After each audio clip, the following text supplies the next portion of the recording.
तो आज के इस वीडियो में हम पढ़ेंगे जो आपका एकदम जो है जीके का क्वेश्चन जो इम्पोर्टेंट यहाँ पर परीक्षा की दृष्टि से लाया गया पेपर है। एमपी पुलिस कुछ प्रश्न है। तो पहला प्रश्न देख लीजिए, आपको कुछ इस प्रकार करना है कि यहाँ पर इंग्लिश में लिखा गया है और हिंदी में भी है। तो वह सर्वाधिक सुविधापूर्ण दूरी जिस पर कोई व्यक्ति सामान्य आंखों से पढ़ सकता है, मतलब आपके सामने एक पुस्तक रखी है, उससे आप कितनी दूरी पर आपकी आंख से देख सकते हैं। तो वो आपका राइट ऑप्शन पहला आपका है 25 सेंटीमीटर, दूसरा 20 सेंटीमीटर, या तीसरा की बात की जाए आपके 15 सेंटीमीटर, या आपका 10 सेंटीमीटर। तो आपका जो राइट आंसर रहने वाला है वो बिल्कुल यहाँ पर राइट आंसर हो जाएगा, वो हो जाएगा 25 सेंटीमीटर। क्लियर है। यहाँ पर जो 2019 में आए एमपी पुलिस के पेपर के ऊपर कुछ प्रश्न है वो लाया हुआ हूँ, देख लीजिए। 10 प्रश्न है मात्र आपके। हैजा किसके कारण होता है? तो पहला ऑप्शन है कवक, दूसरा ऑप्शन आपका रहने वाला है इसी में जो आपका हो जाएगा प्रोटोजोआ, तीसरा है वायरस, चौथा है जीवाणु।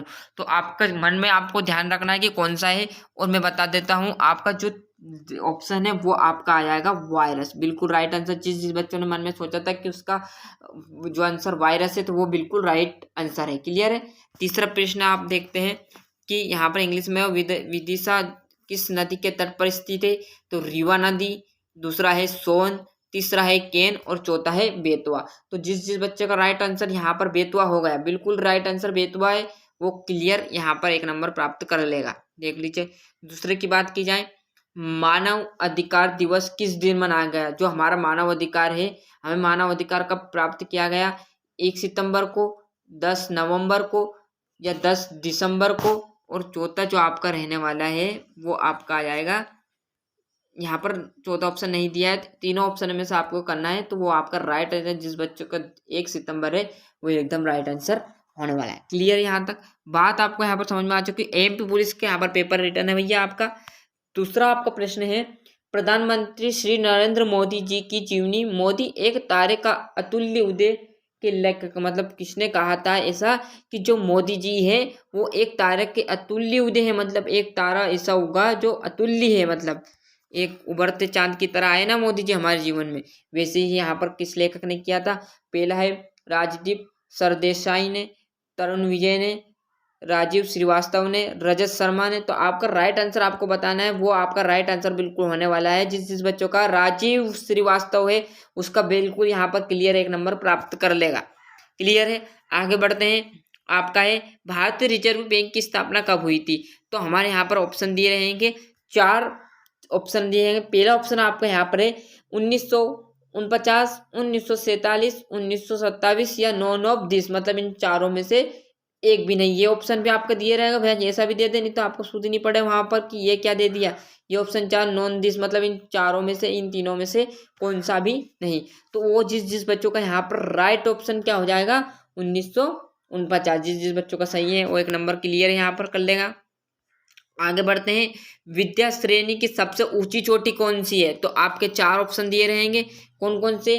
बेल चोटी, मिकाई श्रेणी, केस्केंड श्रेणी, और गुडविल चोटी। तो आपका राइट आंसर आपको इसमें कमेंट में बिल्कुल, हाँ बिल्कुल कमेंट में एक तो आंसर बताना पड़ेगा भैया। कमेंट में आपको यहाँ पर आंसर ये आपको बताना है कमेंट में। बेझिझक हो, जिस बच्चों को याद है वो भी करिएगा, और जिसको नहीं याद वो भी बेझिझक होकर कमेंट कीजिएगा। और आपका जो लास्ट यहाँ पर क्वेश्चन रहने वाला है कि राष्ट्रीय प्रतीक पर निम्न में से कौन सा शब्द अंकित है? मतलब जो आपका राष्ट्रीय प्रतीक बना हुआ है उसमें से कौन सा पर ये चिन्ह बना हुआ है? कि सत्यम विजय पर बना है जो राष्ट्रीय प्रतीक है, या वंदे मातरम पर, जन गण मन पर, या मात्र भारत माता की जय पर।